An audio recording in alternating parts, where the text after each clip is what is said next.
towards aligning our economic system for health and for climate resilience. I think that is so critical.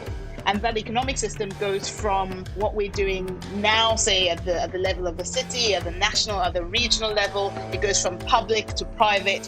Health is a public good. And so if we have a market system that is not working for the public good, then that needs to change. Greetings, good people. I'm Kumi Naidoo, and you're listening to Power, People and Planet, a series of candid conversations with activists and community leaders from around the world, aiming to tackle the biggest questions of our time. What's race and inequality got to do with climate change? Is our current economic and political system even capable of restoring nature or tackling inequality? And how do we start to rebuild trust, even a new social contract between citizens and people in power?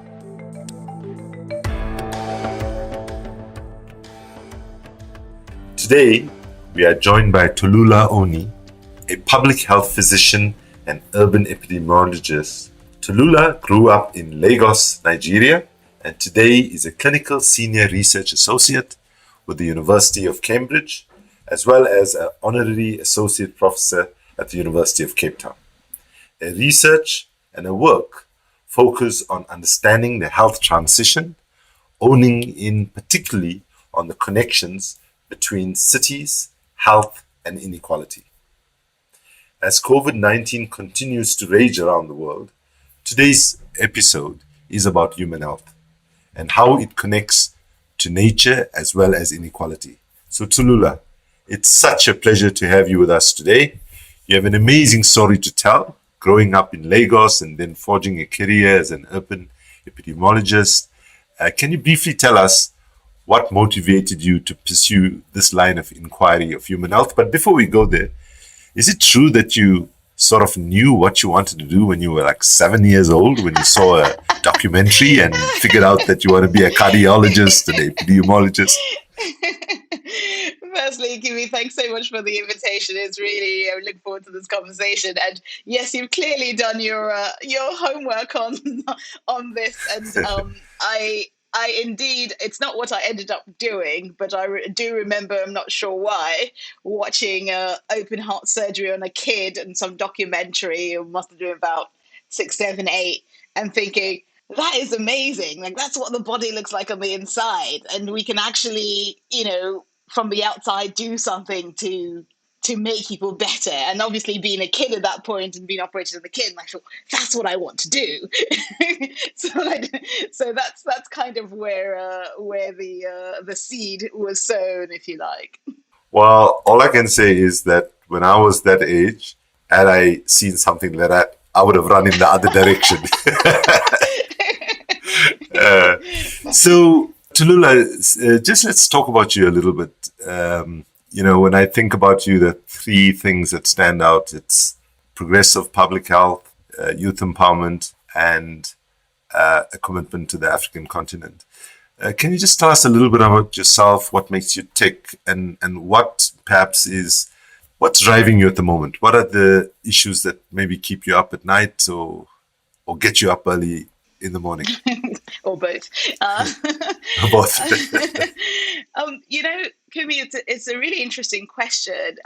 When people ask me, what makes you tick, one of the things that I find even more striking when I reflect on it is what made me tick to start off with, what made me realize I wasn't ticking, prior to that point. So that first tick, that first moment, is one of the things that comes to mind. So for me, one of that moment came when I was in medical school, actually, and I took a year out to do to study international health, as it was called then. So I did a separate degree in that, and that completely broke my frame of thinking from the day-to-day of medical school. Because for a start, it really involved critical thinking, right? Which I'm sorry to say, certainly the old-fashioned medical curriculum didn't, to a large extent.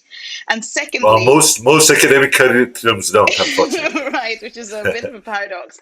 But secondly, it connected what was happening in front of me in terms of health to the globe. So it was the first time I really saw how, yes, we talk about ill health and keeping people healthy or getting people healthy, but suddenly just seeing all these ripple effects of, yes, but beyond the drugs, they need to stay healthy, or even actually if you just focus on the drugs, how do they access it, who is able to access and who isn't. And interestingly, my thesis, this was in 2000. So my thesis was was with Médecins Sans Frontières in the UK, and it was titled "But They Have No Watches," and that came from the head of the USAID at the time around access to HIV treatment. And the narrative was, we can't provide those drugs in Africa because Africans don't have watches. And if they don't have watches, they can't tell the time. And so they can't take the drugs. And so they'll mess things up for the world. So my thesis was then looking at the Médecins Sans Frontières programs in different parts of the world and looking at the adherence. And they actually show that, surprise, surprise, you don't need an actual watch on your hand to be able to tell the time and to take the drugs. So that kind of thinking about even just treatment, the inequalities and the factors beyond healthcare. So this was around the time that the World Trade Organization was just founded, and thinking about intellectual property. And these are all things that you don't get taught in medical school. You just think, okay, you need these drugs, here you go. And then beyond the treatment, all the other factors that influence your health that we in the healthcare space had no control over. And I remember somebody saying, did you know that the majority of factors that influence health lie outside of healthcare? Anyway, back to healthcare. And I thought, well, no, hang on. Can we talk about the 80% of factors? Because doesn't it make sense for those, if 80% of those factors focused on health, then wouldn't that make it easier to keep people healthy? So that year for me was my first tick, when I thought, okay, health is more than just medicine. And when we think about actually getting people healthy and keeping people healthy, locally, nationally, regionally, globally, there's so many more actors that I play. And so that's my first awakening to that, and that's what still keeps me ticking, right? So over the years, I've slowly gone back to that, and to essentially working largely outside of healthcare to say I'm actually committed to the urban environment, because cities are, in the African space, most African countries are rapidly urbanizing, and that environment has such a profound influence on people's health that it makes sense to focus energies on saying, how can those spaces be healthy? Because you have to make the healthy choice the easy choice. And so that's kind of how that first tick has reverberated, if you like, across my work to date.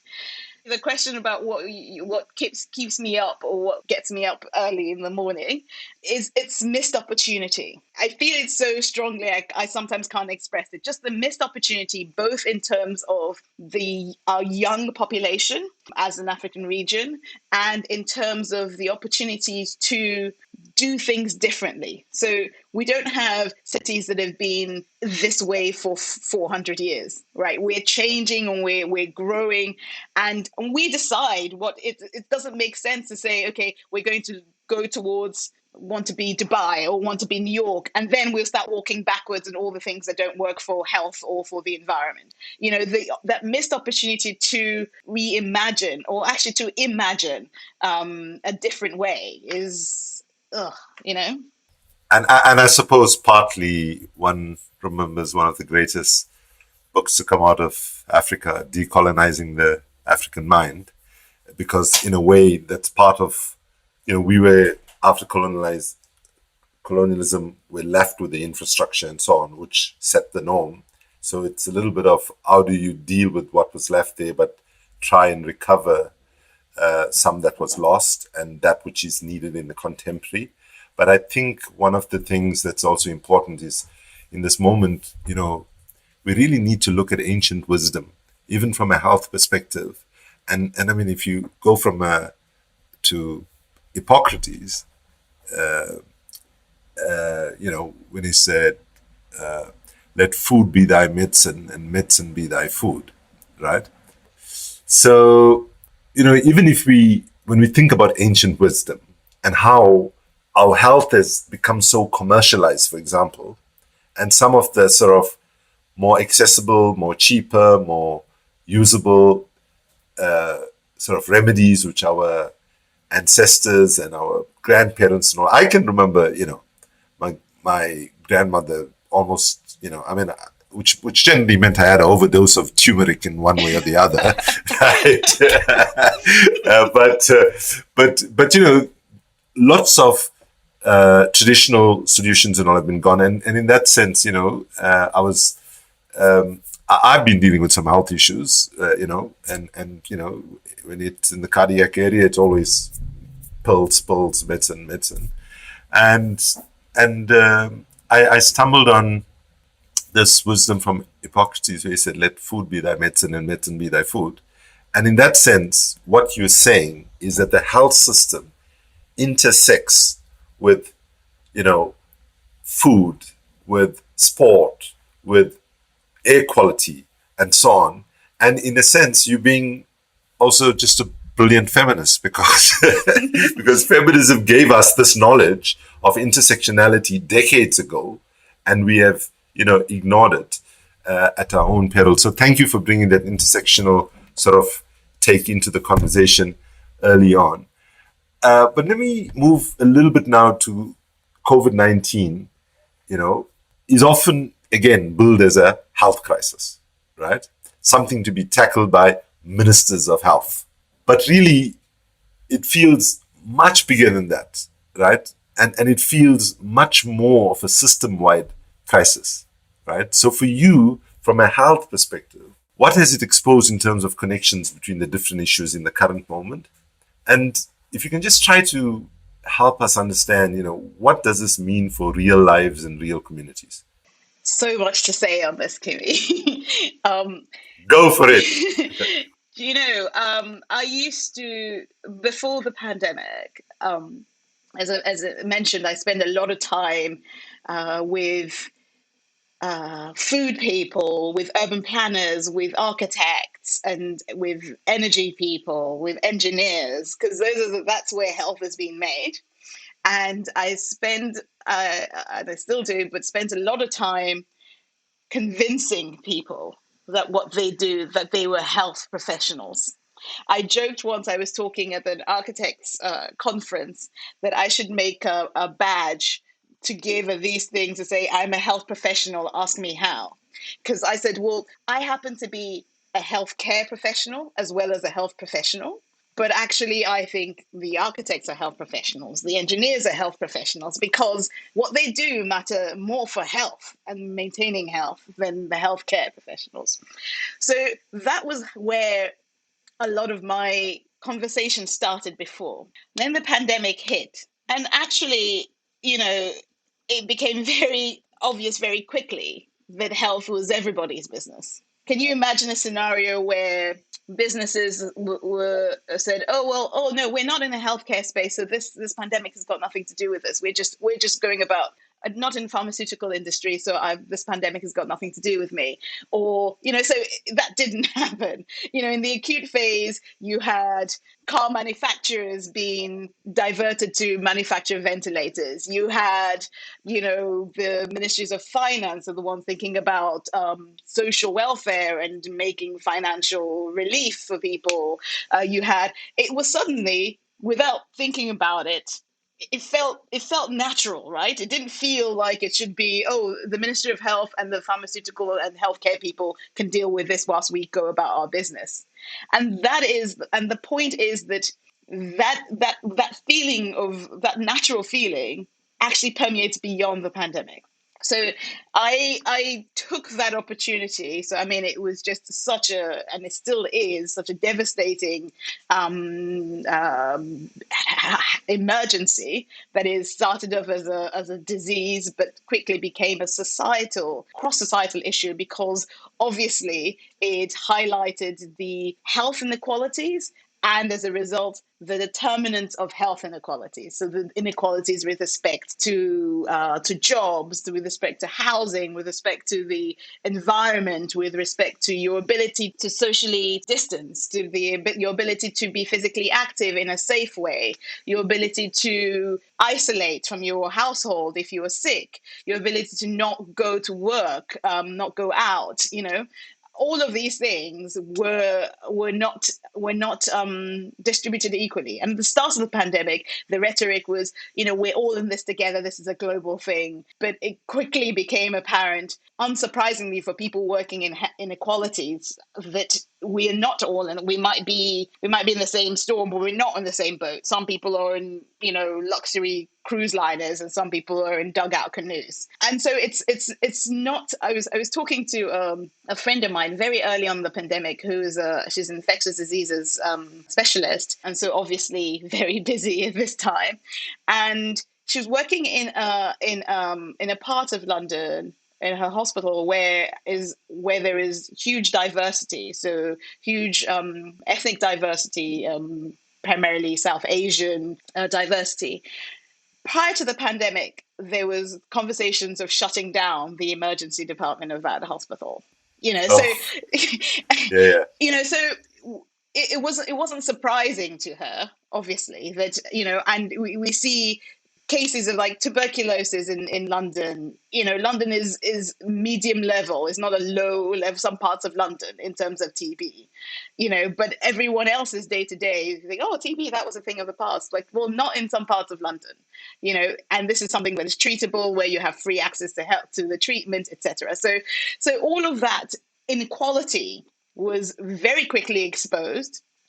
Also exposed was the approach, right, to addressing the pandemic that perpetuated that inequality. So it's one thing to have inequality to start off with.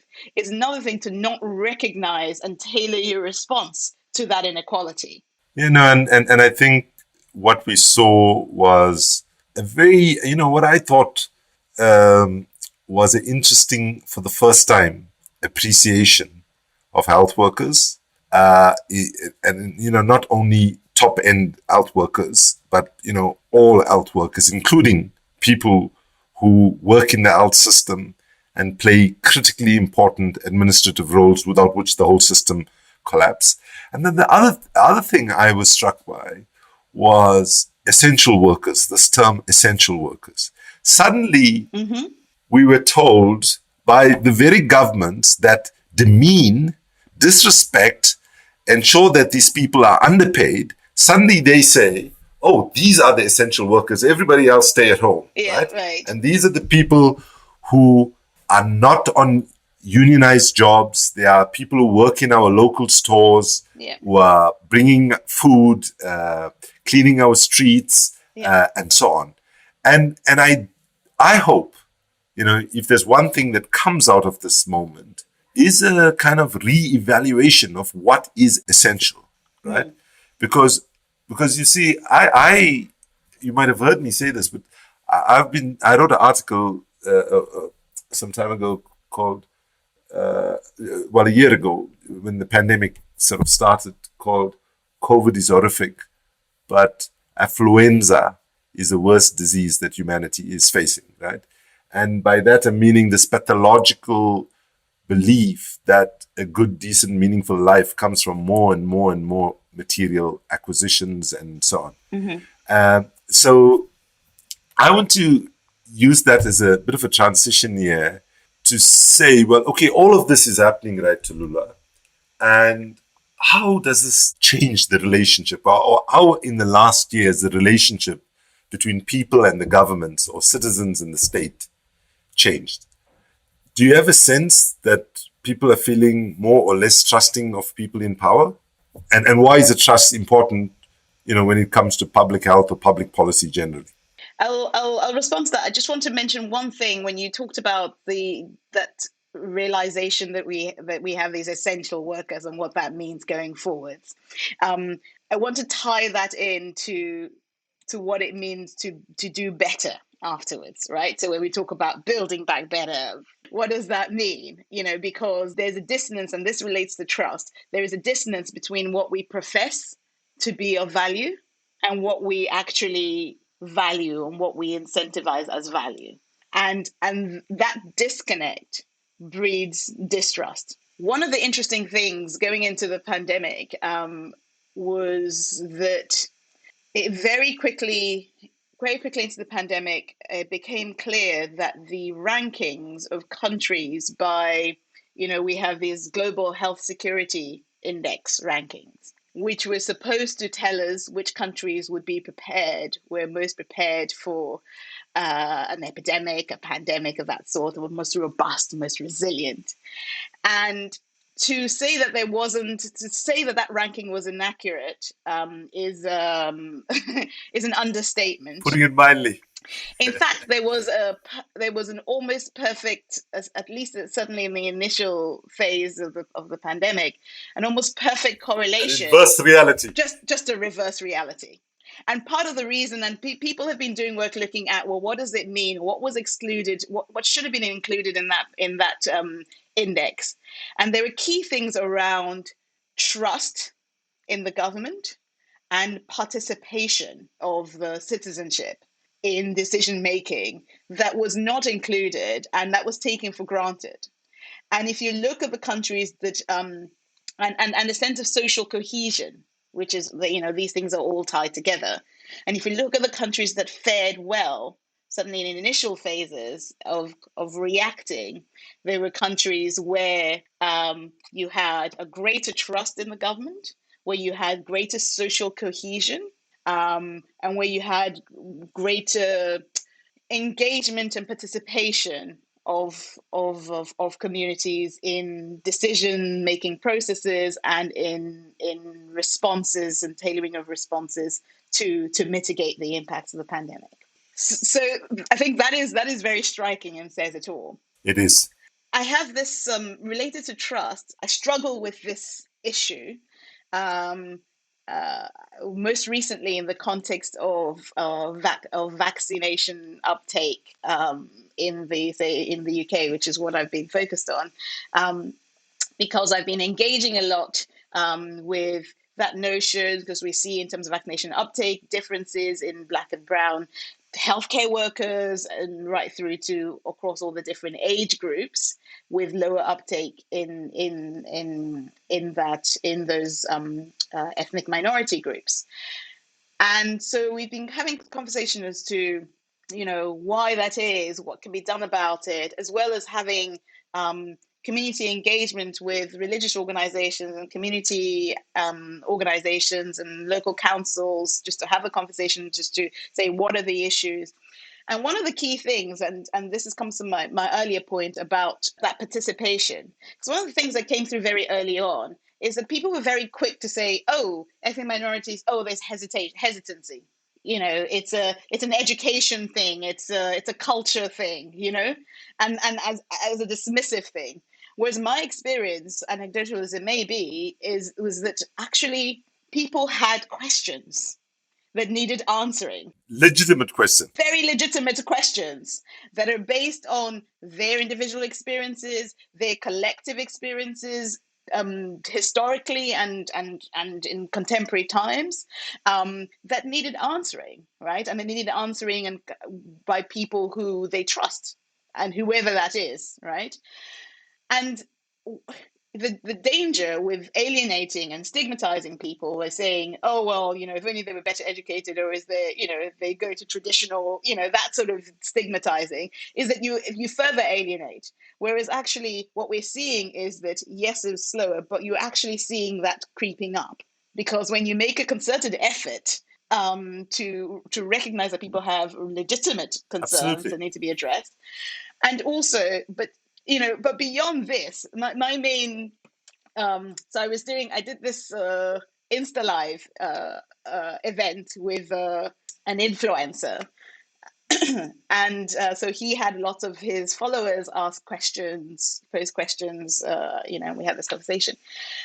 And one of the questions that I thought was just so excellent that gets to this point, the heart of this point, was somebody asked, well, we know that the factors that increase your risk of dying from COVID are, obesity and having lung disease and not exercising and that sort of thing. So why is the government not putting as much focus on getting people access to healthy foods and physical activity as they are about getting us to take this vaccine? And I said, Exactly. exactly. Exactly. and by the way, yeah, in South Africa during the hard lockdown, which went on for close to 2.5 months, exercise was banned. Even you couldn't even go outside and do Right. exercise. So it's the point, right? So it's not saying like the vaccination is so critical. At the same time, we can't. Um, I think I said we can't care sometimes, right? Because that only breeds distrust. Because if your pattern of action is showing that you don't care for for your populations, and then suddenly you're saying, "Oh, we needed to do this," and like, well, why? Why do you now care? So we have to think, well, how do we continue this and actually keep the line of communication and engagement and rethink how we, as a more bottom up approach, how a governance for health. Well, the way you explain that complexity around trust reminds me when I was the head of Greenpeace. I was living in Amsterdam, and I learned some very nice Dutch expressions. And one of them on trust I like, which says, "Trust comes on feet, but leaves on a horse." Right?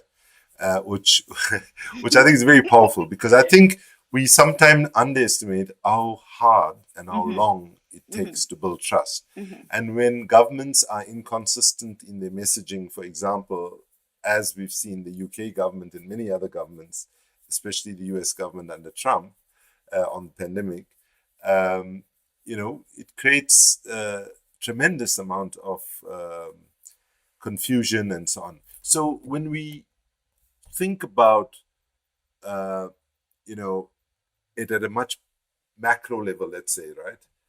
What do you think governments and people need to do from what we've learned, right?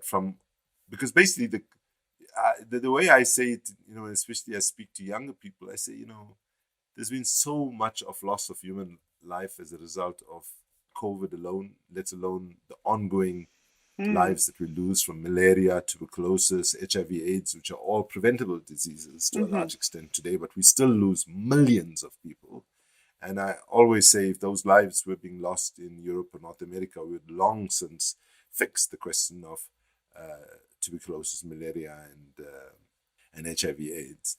But in a context where all of COVID is just, now the numbers globally are in the several millions we're heading to, it would be a terrible, terrible betrayal of those lives that were lost if coming out of this pandemic, we don't learn lessons to actually move to a society that is more inclusive, more just, more fair, and more robust, so that for sure we are going to have another pandemic, and we need to be, able to plan and so on. But the problem is we got a climate crisis that's on top of us right now, and the science says we have 10 years, actually 9 years, to turn things around, and time is fast running out.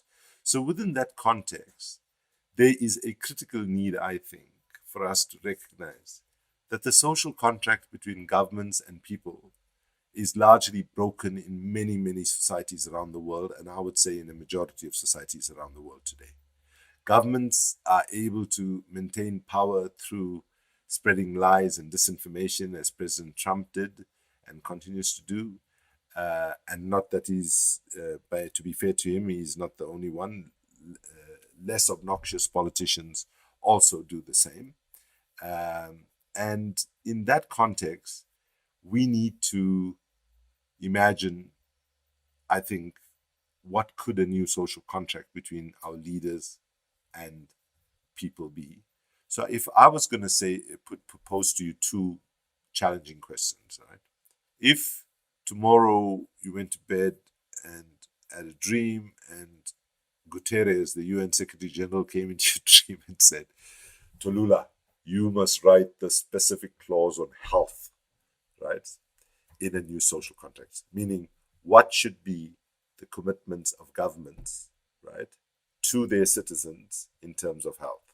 And then my second question, if you were also asked to write a clause that thinks about cities as key organizing entities for humanity right now, what would be the kind of clause that you would want to put there to give people the best chance in terms of health and for those that are city dwellers? I would put them together, put those two questions together, and I would amend for a start the terms of the social contract to add the planet, right? So it's a contract between governments, people, and our natural environment, our natural ecosystems. And I say that because there needs to be it needs to be it needs to be grounded in an ideal, right? So recognizing the heterogeneity of countries and regions and people, even within countries. So the issue is not getting everybody to do the same thing or the same approach. Far from it. But the critical thing is what is our North Star, right? What are we saying against, the bottom line is that we're working together and we're working together in a way that is sustainable. So that's how I would bring together those two questions, because the cities come in quite significantly, because cities are spaces where the natural ecosystem is being disrupted quite at accelerated paces. It's where consumption is accelerated, so it comes into that context. So by focusing on that ideal, you would focus it on the hotspots of where those activities are happening, which are cities. And then I would pick on a word that you just said in passing, which is imagine.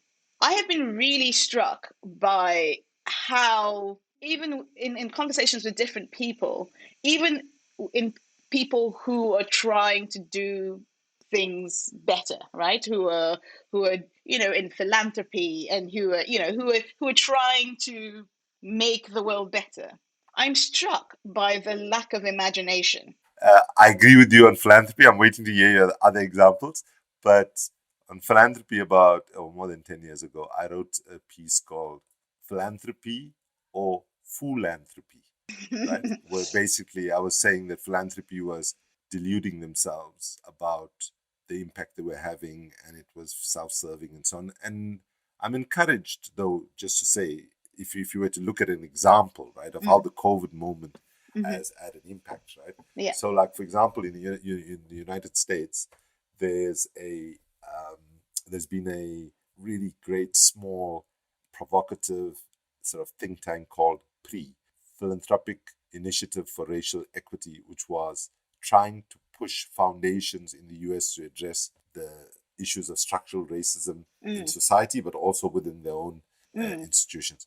And I was privileged to have been asked to serve on the advisory board when this thing started out more than 10 years ago.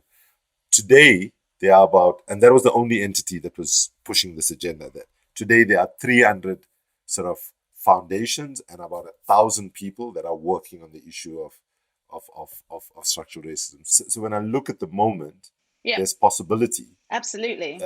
But the question is whether we will have enough courage to seize the full opportunity, or will we do what we have done as humanity after every crisis, right, including the 2008, 2009 financial crisis, which is we actually let the system stay largely the same. We rearrange the deck chairs in the Titanic a little bit, and humanity continues to sink in the process. Exactly. And that's the opportunity with, say, something like philanthropy, right? But it has to be embedded in essentially trying to put yourself out of business and trying to do things differently. The second you're embedded in this is how we do things, and hey, it's better than if we weren't here, then your vested interest is in the status quo. and in doing your bit within that status quo, if you see what I mean.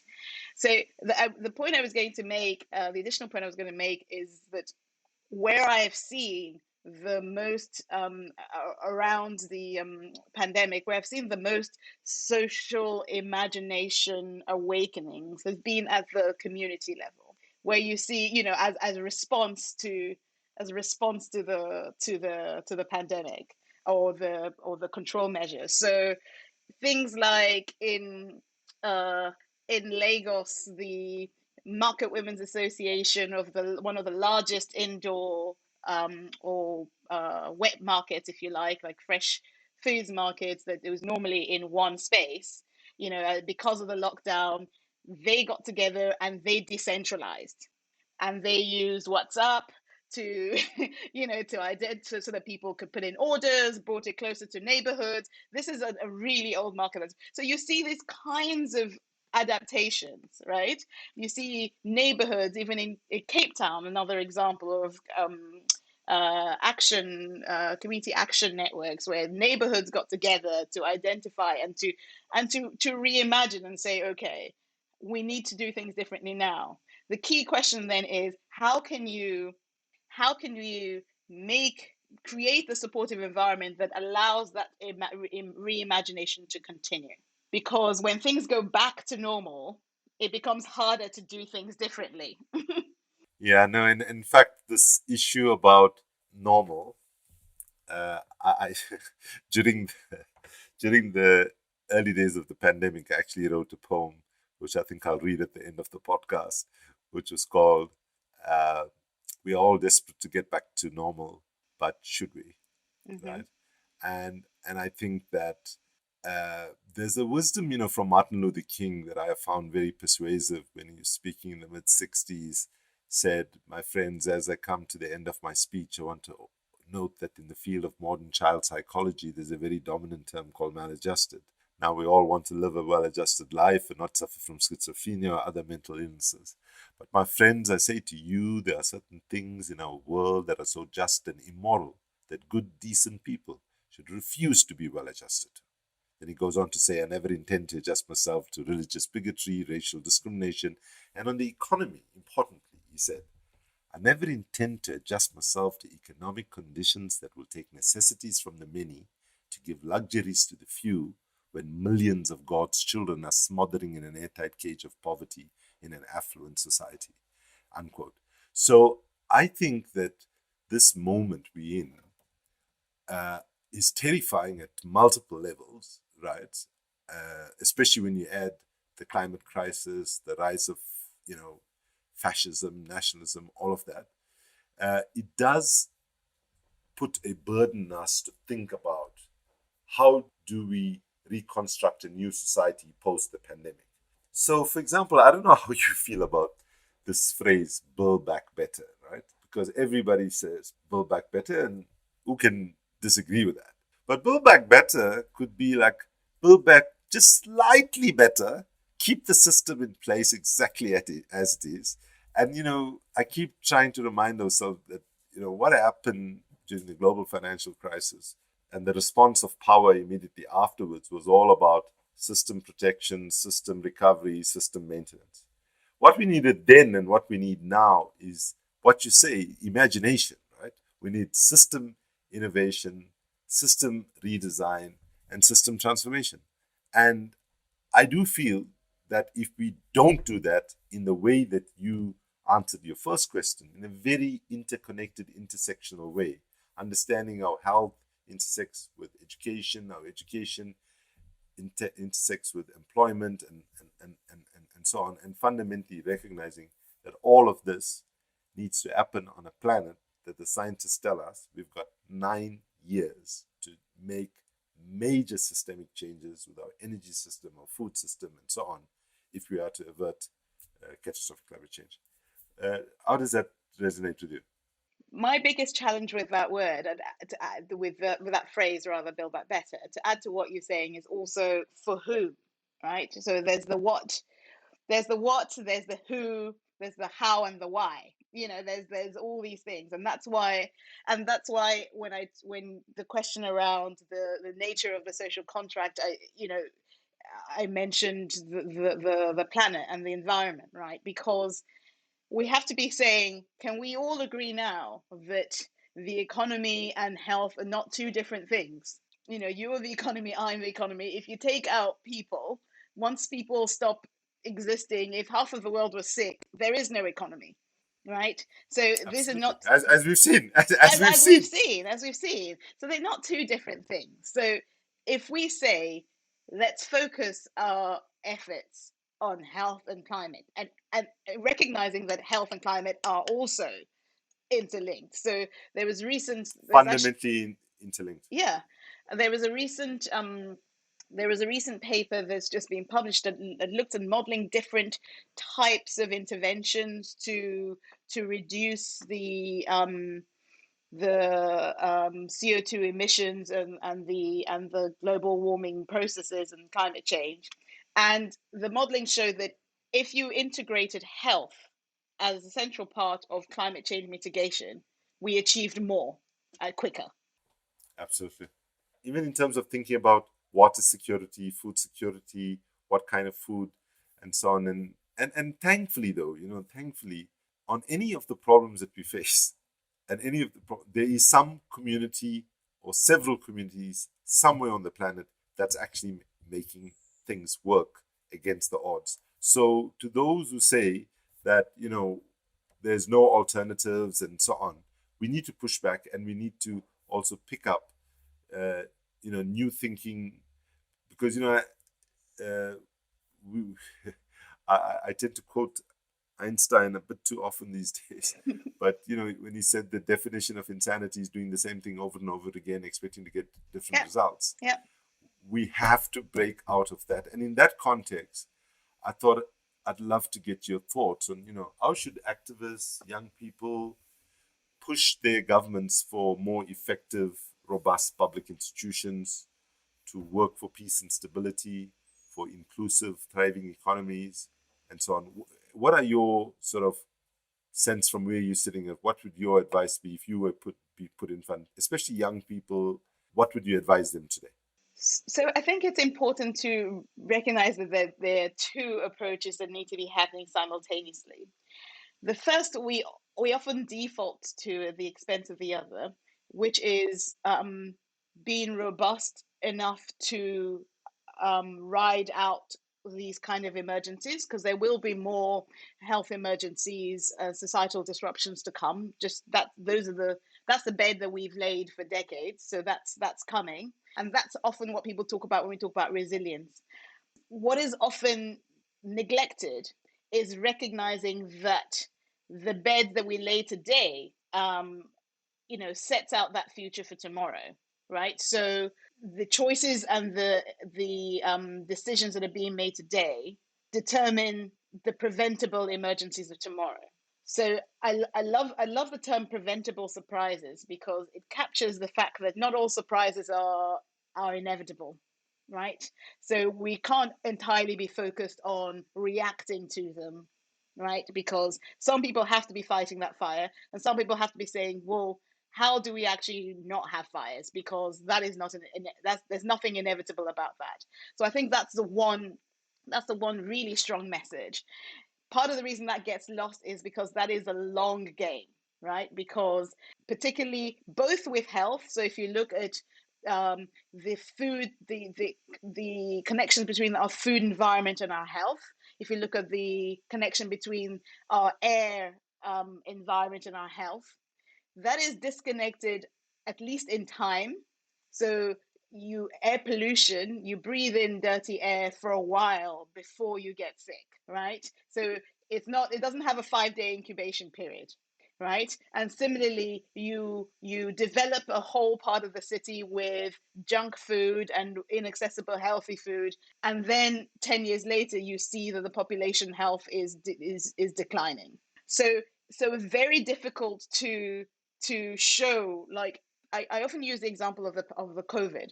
If the SARS-CoV-2 virus, so if exposure to the SARS-CoV-2 virus in London today meant illness with COVID in Lagos in 3 years' time. At the same level of catastrophe, would we act as urgently?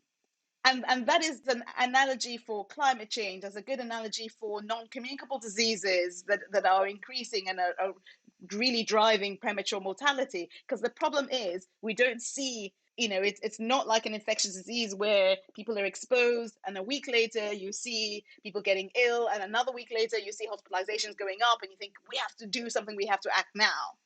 But we have to act with the same level of urgency for these preventable surprises that are just disconnected in time and often space from between exposure and outcome. Absolutely. Yeah, no, and I think, what the pandemic showed us is that making those investments, which, even many political parties have been pushing for. I mean, even in the UK, if you take, there was a lot of ridicule about the Labour Party and Jeremy Corbyn pushing for some serious investments in the health system and so on, because it was far too expensive. Where would we find that money? Mm-hmm. That's astronomical. And then suddenly the pandemic happens and we can see that it can find tens of billions, trillions when you add it all up yeah. together, right? And it just tells you that what is at play here is the absence of political will. Yep. And the good news is political will is a renewable resource, right? It can be generated, at least in several countries, we can, renew those that sit in power and so on. But I'm anxious before we end our conversation that I'm not going to let you off the hook. I still want to get, if you were to think about a clause, if you were put on the spot, like I'm putting you on the spot now. Yes. How would you articulate a clause in a social contract, which demarcates the responsibilities of government vis-a-vis the citizen with regard to health? What would be the main thing that you would put there? So I actually mid-2020 wrote a piece called The Need for a Marshall Plan for Planetary Health.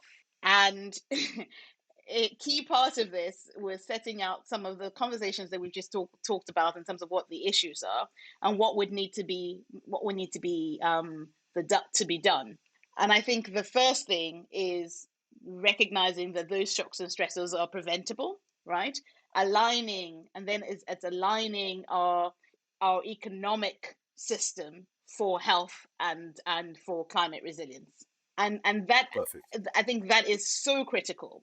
And that economic system goes from what we're doing now, say at the level of the city, at the national, at the regional. It goes from public to private. It goes from community action all the way to elected officials to say, well, how do we align? It's not a nice to have, health is not a charitable, it's a public good. The climate resilience is a public good.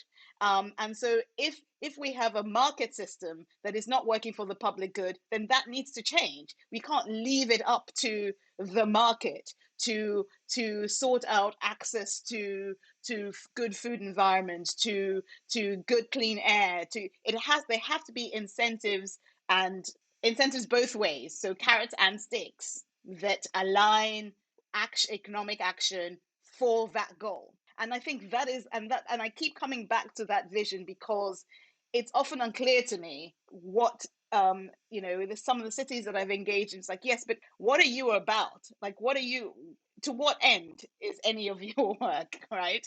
And if it's not to the end of health and climate resilience, is there any point?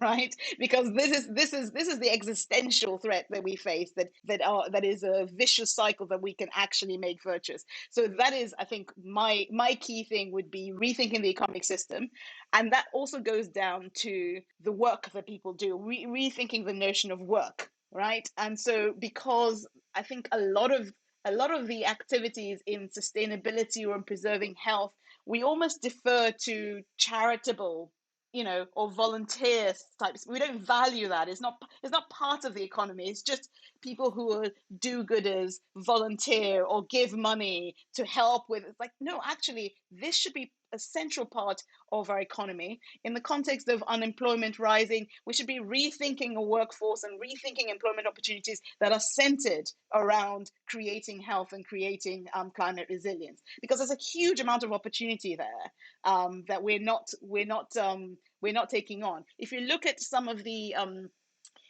responses and the interventions around the pandemic, the community actions that have been taken, and how much of that is just unpaid work that needs to be done, right? Absolutely. Because we value it, but not enough to make that part of the economic and workforce system. So that whole thing needs a rethink. So that's the first thing I would say. And then the second thing would be, because that's kind of more top down, I do think, and particularly this is more with the African continent in mind, because that's where the most young people are. I think we should be leading the world in terms of the social movement on this, because we have the greatest proportion of young people. And we know from, if you look at the global, Fridays for the Future and climate, you can see what young people can do. It's not just a nice to have, let's just bring them on the table and say that we have this intergenerational conversation, but actually to disrupt and to drive an unremitting demand for a post-pandemic recovery that is healthy, that is climate resilient, that is supported. And I think we underestimate, and we just haven't tapped into that so much, and they exist, but they're disconnected. Because the conversations I have in those spaces, you don't have to tickle the imagination so much there, because that's easy. You can see the imagination is still very much alive there, but that connecting people together and to show that, beyond imagination, this is actually happening in this small space. Let's obsess less about scaling interventions. Let's obsess more about connecting small scale interventions, because actually some interventions that you do a community, maybe all you're going to do is in your neighborhood. It shouldn't need to be scaled to every neighborhood in your city or every city for it to be impactful. But if you're doing that and you're connected to another neighborhood in another city in another country, that is so rethinking scale. Scale is not just the individual scaling up. Scale is a network that is sensing each other, and that is that is using and feeding off each other and in a nourishing way to come up with more ideas, both in terms of how to do things differently, but also how to apply pressure and how to get into the positions of governance and of leadership where you can do things differently. Thank you, Tolullah. That was just amazing response to that question. I'm not going to say anything other than to say that was just perfect. And I wish you well in all the important interventions that you are engaged in. And I think that the fact that a public health leader with innovative ideas says to us that my one area of focus in any social contract is ensuring that the economic system is fundamentally rethought to provide us with excellent public health, with climate resilience, and all the other needs that humanity has, is a very powerful message, which I thank you very much for. So, friends, this draws us, unfortunately, to the end of today's episode. So, Tolullah, thank you once again for sharing your valuable time and these wonderful ideas, which I hope policymakers around the world will take seriously. Thank you so much. Thank you very much, Kumi, and the Green Economy Coalition. I think these are just such important conversations to be having, and so it's a pleasure to spend this time sharing some thoughts with you. So thank you. Thanks for listening to this episode of Power, People and Planet. The show is produced in association with the Green Economy Coalition, one of the world's biggest global alliances fighting for green and fair economies. We would love your help to spread the message of this podcast and the conversations within, So please do follow us and leave a review wherever you get your podcasts. See you next time.